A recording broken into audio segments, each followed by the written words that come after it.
नमस्कार। दोपहर के सत्र में आपका स्वागत है। मैं अभिषेक तिवारी।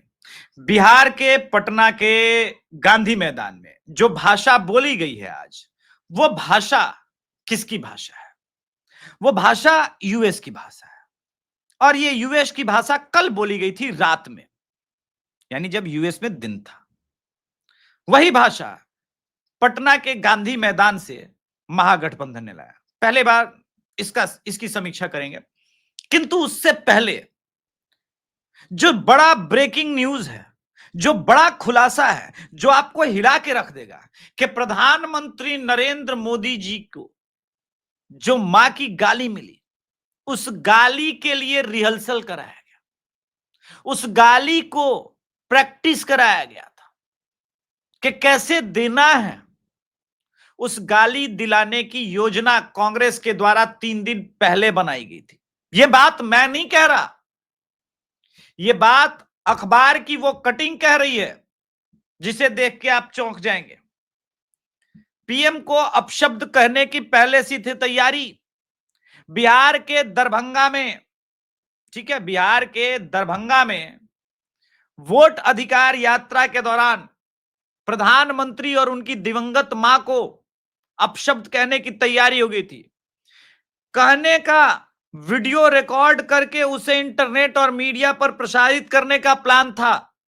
कांग्रेस नेता मोहम्मद नौशाद की ओर से सिमरी थाना क्षेत्र में बनाए गए मंच से यह सब कुछ रिहर्सल करा के किया गया था। यह मेरा स्टेटमेंट नहीं है, अभिषेक तिवारी का स्टेटमेंट नहीं है। यह स्टेटमेंट उनका है जो पकड़े गए हैं, जो पकड़े गए हैं उसका है। अब आप बताइए, ये जिस प्रकार की न्यूज है, ये क्यों है? ये पागलपन क्यों हो रहा है? अभी मैं आऊंगा यूएस वाले प्रकरण पर, यहां पर जो पटना के गांधी मैदान से हो रहा है और उनके समर्थकों के द्वारा बुलवाया जा रहा है ग्राउंड पर, ताकि समाज में विघटन हो। लेकिन उस न्यूज को, उस पेन को, उस दर्द को समझने के पहले, एक तो आप राहुल गांधी का दर्द पहले ही समझ चुके हैं। जो भी द अभिषेक तिवारी शो हमेशा देखते हैं, उन्हें पता है कि राहुल गांधी का यह दर्द क्यों है। 2014, 2019, 2024 के हार के बाद 2029 में अपने आप को सत्ता से वो बाहर होते हुए नहीं देख सकता।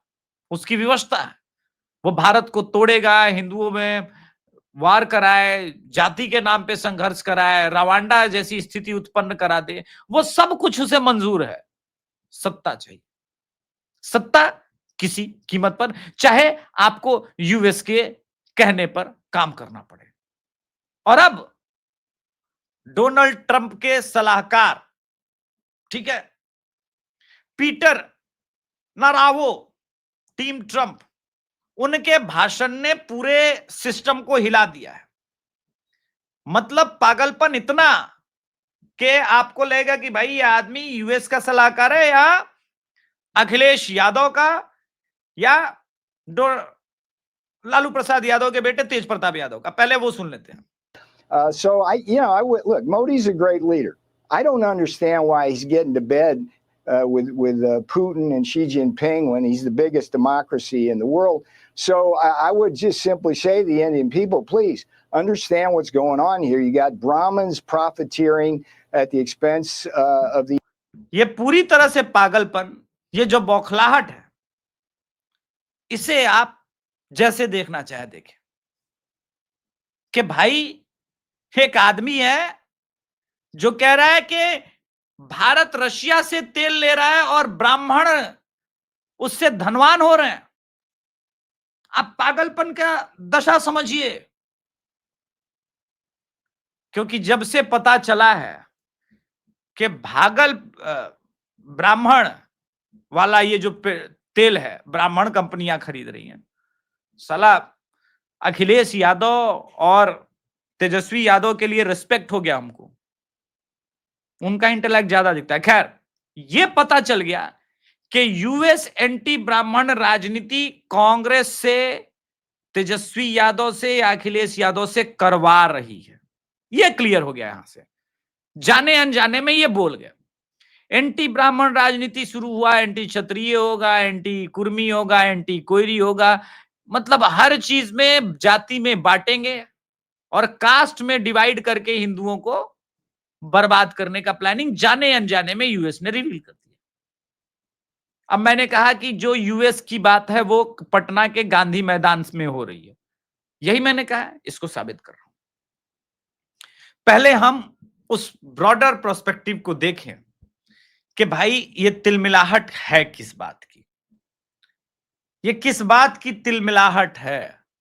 तो ये तिलमिलाहट जिस बात की है उसको हम ये पहले समझें कि भाई ये जो फोटोग्राफ्स है जो आपको स्क्रीन पर दिख रहा है,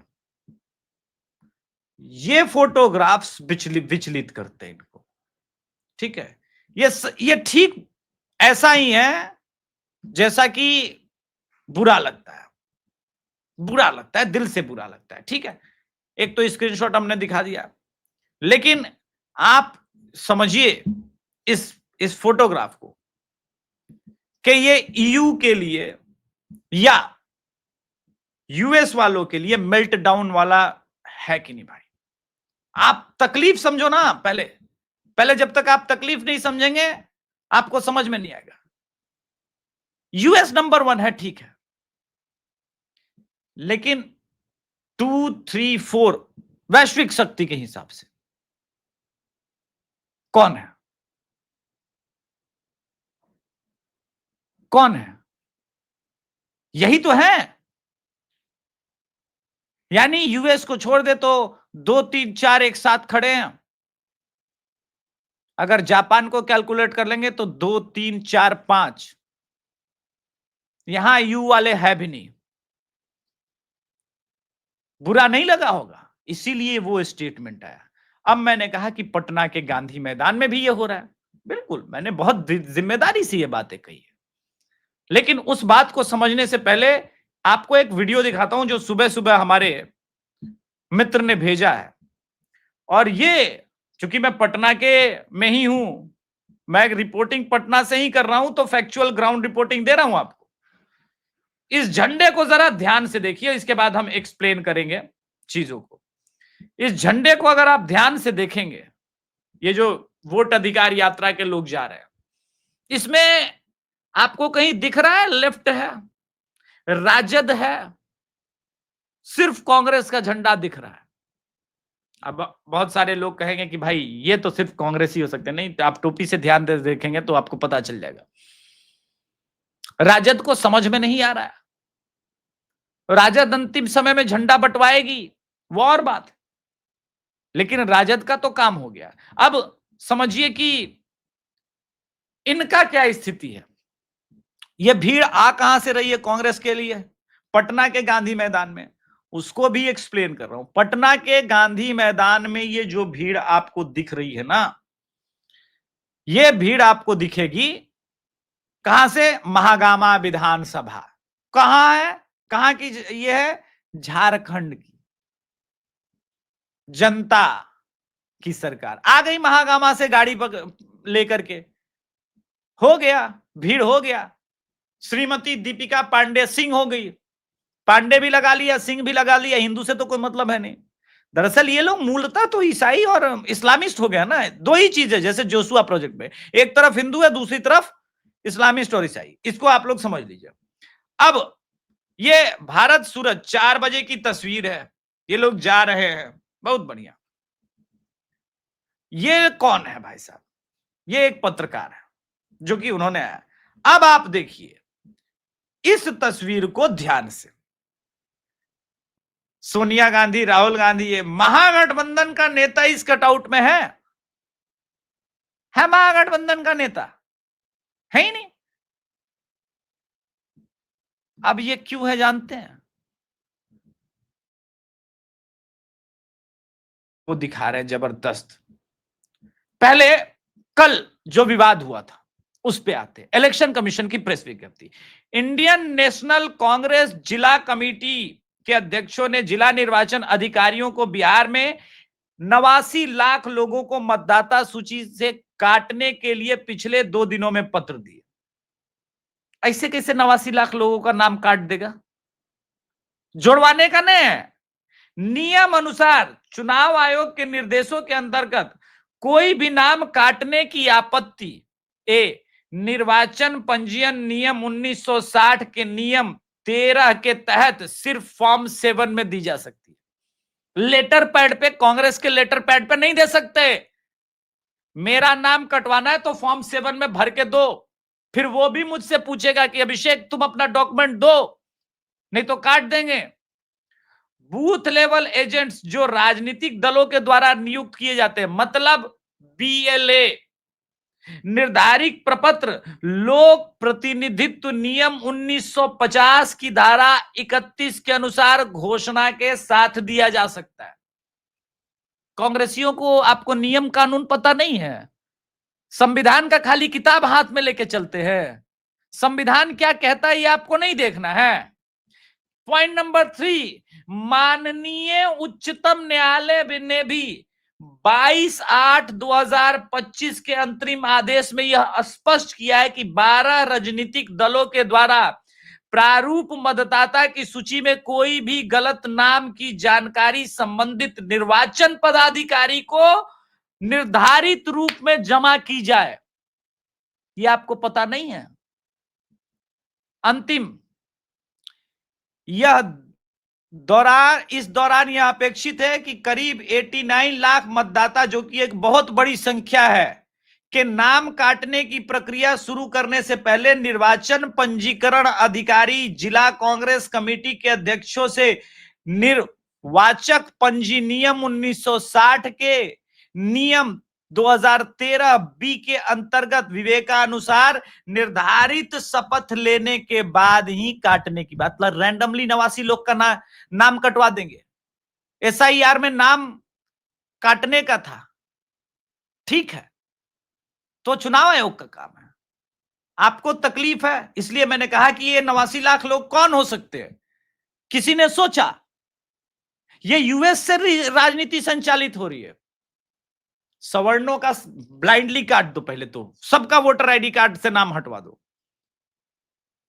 वो एंटी ब्राह्मण वाला स्टेटमेंट यूं ही नहीं आया। कांग्रेस ने जो 89 लाख लोगों के वोटर आईडी कार्ड से नाम कटवाने का यह दिया है, कांग्रेस रिवील करे, आपको पता चल जाएगा। उसमें जो लालू यादव भूरा बाल साफ करो कहते हैं, वही नाम है। फिर उसमें कुछ लवकुश समीकरण के भी लोग होंगे। अब आते हैं कि कांग्रेस राजद उस यूएस के एजेंडा को कैसे लागू कर रही है। कांग्रेस और राजद यह स्पष्ट रूप से मानती है, यह स्पष्ट रूप से कह रही है कि भाई कुछ भी हो जाए, हम जैसे सरकार में आएंगे 85% आरक्षण लेके आएंगे, 85% आरक्षण लेके आएंगे। ये पागलपन, ये मैडनेस किस लिए है? सत्ता की प्राप्ति के लिए तो है, लेकिन ये किस लिए? ताकि जो सनातन धर्मी जो एकजुट हुए हैं वो इस नाम पे विभाजित हो जाए और एक सिविल वार अनरेस्ट शुरू हो। 85% वर्सेस 15%, और ये पूरे देश में मॉडल लागू,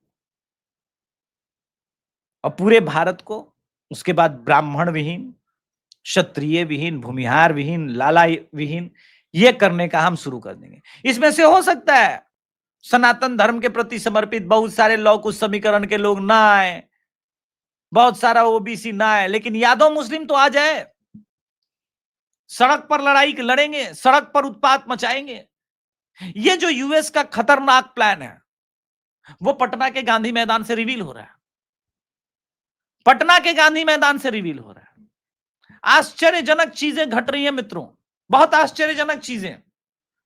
और ये मैं क्यों कह रहा हूं कि भाई ये सिर्फ उनको बचाने की साजिश है जो मूलतः पाकिस्तानी और बांग्लादेशी है। ये उनको बचाने की साजिश है। ये पाकिस्तान मूल की इमराना नागरिकता छिपाकर नाम बदलकर भागलपुर में सरकारी शिक्षिका बन गई। मजाक चल रहा है देश में, मजाक चल रहा है ना। आपके साथ, मेरे साथ, आप सबके, हमारे टैक्स के पैसों पे। यही पटना में हुआ, यही पटना में इनका लक्ष्य था, यही इनका कुकर्म था और यही उन्होंने किया। पटना में जिस तरह, अगर आप सुबह की एक फोटोग्राफ को देखें तो मैं आपको बताऊं कि ये सुबह सुबह अर्ली मॉर्निंग एक फोटो ली गई थी, वो भी मैं दिखा देता हूं। आप देखिए गांधी मैदान के ठीक सामने वाला पैटर्न, राजद नहीं है इसमें, कांग्रेस है। कांग्रेस का अपना एजेंडा है। राहुल गांधी इसीलिए मीडिया में जैसे ही उनके विरुद्ध कोई नाम कहता है, तुम ब्राह्मण हो क्या? कितने ओबीसी के पत्रकार हैं, कितने एससी एसटी के पत्रकार हैं? भाई ये बताओ, कांग्रेस की कोर कमेटी में कितने ओबीसी, कितने एससी एसटी हैं? ईसाई को नहीं माना जाएगा, मैं पहले बता रहा हूं। वो मत परिवर्तित कर चुके हैं, वो हिंदू विरोधी बन चुके हैं। उनका लक्ष्य एक ही है। अब रागिनी नायक, वो हिंदुओं पर ज्ञान थोड़ी ना दे सकती है सनातन धर्म पर। वो तो हिंदू द्रोही बन चुके हैं। उसके तो जीवन का एकमात्र लक्ष्य है कि भारत को ईसाई देश बनाना है। अब्राहमिक रिलीजन अपना चुकी है, तो वो थोड़ी ना काउंट होगा। इसलिए बहुत सावधान रहने की आवश्यकता है। इसलिए मैंने शीर्षक में कहा कि पटना की धरती से, गांधी मैदान की धरती से यूएस के एक सूत्रीय एजेंडा को लागू किया जा रहा है, जहां पर हिंदू को जाति में बांट करके सुनियोजित ढंग से दंगे का प्लान है। नमस्कार, जय श्री राम। अगर द अभिषेक तिवारी का कंटेंट, द अभिषेक तिवारी के तेवर और मेरा राष्ट्रवाद आपको पसंद है तो कृपया चैनल को सब्सक्राइब करें, वीडियो को लाइक करें और मुझसे किसी प्रकार की कोई निष्पक्षता की उम्मीद न करें। मेरा एक पक्ष है, मेरा पक्ष सनातन है, राष्ट्रवाद है। धन्यवाद।